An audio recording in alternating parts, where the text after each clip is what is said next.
Ya estamos sobre la mesa, familia, y es que la semana pasada, tras la inesperada muerte del actor norteamericano Luke Perry, quien era protagonista de una de las series más famosas de los 90s, Beverly Hills 90210, el público nos ha pedido mucha orientación acerca del tema del derrame cerebral, y para eso, pues nuestro doctor de cabecera, Pepe Bandera, nos va a orientar un poquito. Pepe, vamos a partir, ¿qué es un derrame cerebral per se? Sabes que es bien interesante porque aquí hay una deformación del lenguaje en cuanto a la terminología del derrame cerebral.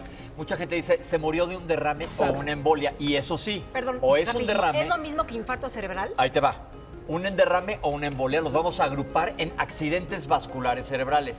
Y hay de dos tipos. Uno, que sea una hemorragia, que es un derrame, que es lo que decimos comúnmente. Otro, una embolia, que es un infarto cerebral. Una embolia, ¿qué quiere decir? Que viaja por los vasos sanguíneos un coagulito y va y se tapa donde ya no puede pasar. ¿De dónde viene ese coágulo? ¿De dónde puede venir? Desde el corazón, por ejemplo. Ok, pero ¿puede venir de otra parte del cuerpo? Dependiendo de la zona del cuerpo, el émbolo puede ir o a la cabeza o puede ir al pulmón. ¿Y el derrame qué es? ¿Se te sale la sangre? Ahí te va. Se te rompe un vaso sanguíneo y tienes una hemorragia, como hemos visto ya sabes en el ojo, que de repente alguien tiene el ojo rojo y tiene una hemorragia ahí. Tapas una manguera y la manguera... No, buena pregunta.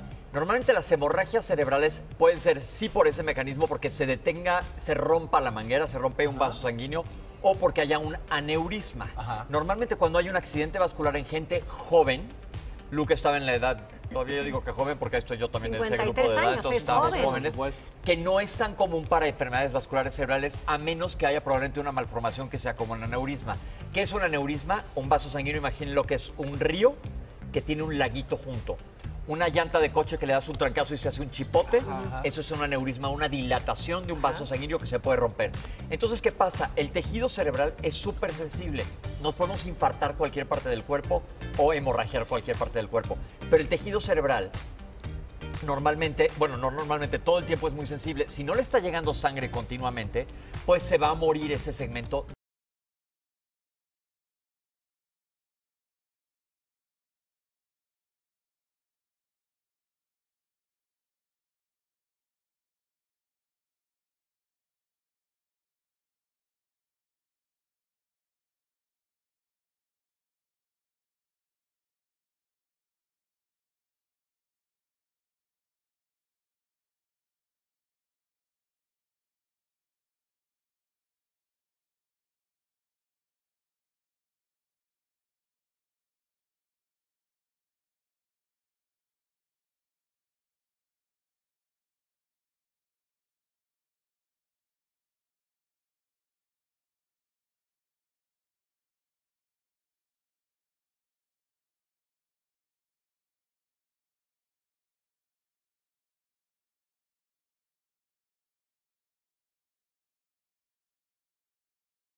Para que de resultado te dé ya sea un infarto en el corazón o un problema en la cabeza.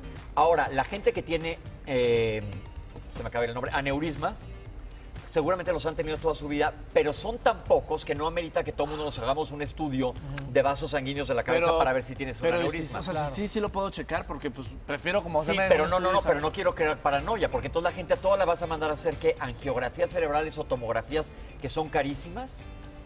Pues no sé, porque si es una forma de prevenir. No, pero haz de cuenta, si lo presenta un porcentaje muy chiquitito de la población, no vale la pena mandar a toda la población a hacerlo. Es mucho mejor hacer prevención de accidentes vasculares cerebrales, controlando la grasa en sangre, controlando la diabetes, controlando la obesidad, controlando la hipertensión arterial. Hemos dicho aquí que la hipertensión es un asesino silencioso. Entonces la hipertensión está continuamente pegando pum, pum, pum en los vasos sanguíneos cerebrales, que son vasos más delgaditos y más chiquitos. Están haciendo esa placa que hemos visto de ateroma que va tapando la circulación y te puedes infartar. Pero a ver, Pepe, imagínate que somos sanos y nos está dando. ¿Hay alguna manera de que te avise el cuerpo? Ya lo hemos platicado aquí. Si te está dando un accidente vascular cerebral, ¿Cuáles son los síntomas? Dependiendo del área del cerebro. Hablas mal. Dependiendo del área del cerebro que te esté afectando. Entonces, ¿qué te va a pasar? De repente no puedo hablar, no estoy pudiendo hablar, o de repente tengo un síntoma neurológico, no estoy pudiendo moverme, se me está paralizando la mitad del cuerpo, se me está paralizando una pierna, un brazo, la mitad de la cara. Ves algo súbito neurológico. ¿Qué haces? Vas Hemos corriendo platicado, al doctor. en ese instante te vas a urgencias. ¿Por qué? Porque como casi en todas las enfermedades, mientras más temprano te trates, va a Más ser más fácil. fácil. Si es un aneurisma y apenas acaba de reventar, puedes entrar a quirófano y a lo mejor te resuelven el problema y quedar bastante bien. Ahora, el pronóstico. ¿Cómo sé si voy a quedar bien o no? Ese es el claro. tema. ¿Cómo sabes por qué se murió Luke Perry y otra gente sí queda bien? Exacto. Todo depende del área del cerebro que se afecte y el tamaño. Haz de cuenta, nosotros tenemos dos arterias que salen aquí que se llaman las carótidas y esas son las que nos van a alimentar el cerebro. Y hay una maraña, hay un polígono de arterias y luego hay miles de vasos sanguíneos secundarios. Dependiendo de la zona, por ejemplo, si te da atrás en la zona occipital puede que te quedes sin ver. Algo que te haga cambiar la corteza cerebral, la corteza motora, no te puedes mover. Todo depende de la Pero zona. también hay y ahí gente sí que lo no saben. tiene secuelas. Hay o mucha siempre gente una que secuela. no, hay mucha gente y dependiendo de la magnitud del evento que no tenga secuelas. Evidentemente Luke Perry tuvo un evento vascular cerebral severo que se murió de las complicaciones del mismo, porque él estaba ya en una terapia intensiva, no fue inmediata no su fue muerte. fulminante, No, ok. duró creo que 2 o 3 días, que me corrija, no sé si en una terapia intensiva, manejando el edema cerebral, pero ganó la enfermedad y él perdió. Luego hay una cosa bien dura que voy a decir. Dependiendo de la magnitud del derrame cerebral, por así decirle, o del accidente vascular cerebral, mucha gente puede quedar meses, y esto lo digo en función a una amiga queridísima que yo tenía, que pasó 8 años en tragedia después de un accidente vascular cerebral. Ella era una modelo guapísima, tuvo un accidente vascular cerebral, se apoyó a todo lo que dio, salió y estuvo 8 años fatal, sin poder hablar bien, sin poder caminar bien, en terapias hasta que se acabó muriendo 8 años ¿Hay más alguna tarde. edad, Pepe, que sea más... Sí, las edades de Propensa. frecuencia de accidentes vasculares cerebrales normalmente es en personas arriba de 60 años, más o menos, porque es cuando la diabetes, la hipertensión que has Ya tenido, te está dando ya está cobrando Está dando. su daño a través de los años. Entonces, ¿cuál es la prevención aquí? Nuevamente, primero, checarte. Por otro, si tienes factores de riesgo modificables, hay que atacar esos. ¿Por qué? Porque ahí sí es donde tenemos injerencia en nuestra salud. Si te pasa como él, que a lo mejor fue reventó un vaso y no tenía... Él era alguien delgado, lo hemos visto, lo vimos durante toda la vida. No sé qué otros factores de El riesgo hay. cigarro, el alcohol, Cigarro es pésimo factor de riesgo. Las drogas. las drogas Algunas también. drogas como la cocaína que te disminuyen el calibre de los vasos sanguíneos. El uso de medicamentos, ya hace rato lo estábamos platicando. Sí, qué fuerte. Medicamentos que te cierren los vasos sanguíneos. Por ejemplo, en el pasado se utilizaban mucho medicamentos para migraña que te cerraban los vasos sanguíneos. Y si no está regulado por un médico, hay muchas maneras de tratar la migraña y abusas de estos medicamentos, tú sabes de quién estoy hablando porque estamos platicando hace ratito, te pueden cerrar los vasos sanguíneos suficiente de que ¡pum! Se cerró y dejó de llegar sangre al cerebro.